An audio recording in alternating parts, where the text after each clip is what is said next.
خطبہ نمبر 119۔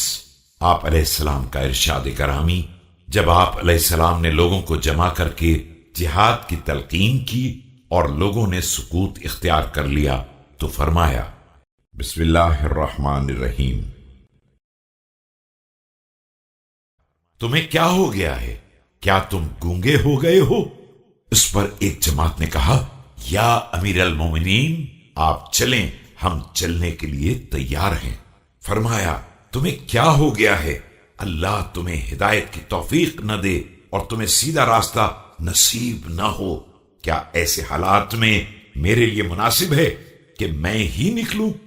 ایسے موقع پر اس شخص کو نکلنا چاہیے جو تمہارے بہادروں اور جوان مردوں میں میرا پسندیدہ ہو، اور ہرگز مناسب نہیں کہ میں لشکر، شہر، بیت المال، خراج کی فراہمی، قضاوت، مطالبات کرنے والوں کے حقوق کی نگرانی کا سارا کام چھوڑ کر نکل جاؤں اور لشکر لے کر دوسرے لشکر کا پیچھا کروں اور اس طرح جنبش کرتا رہوں جس طرح خالی ترکش میں تیر۔ میں خلافت کی چکی کا مرکز ہوں جسے میرے گرد چکر لگانا چاہیے کہ اگر میں نے مرکز چھوڑ دیا تو اس کی گردش کا دائرہ متزلزل ہو جائے گا اور اس کے نیچے کی بساط بھی جا بجا ہو جائے گی۔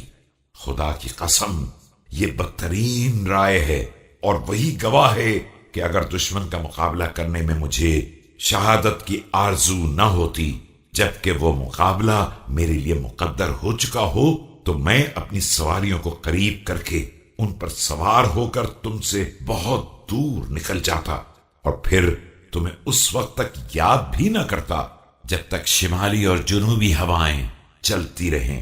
تم طنز کرنے والے، عیب لگانے والے، کنارہ کشی کرنے والے اور صرف شور مچانے والے ہو۔ تمہارے عادات کی کثرت کا کیا فائدہ ہے جب تمہارے دل یکجا نہیں ہیں؟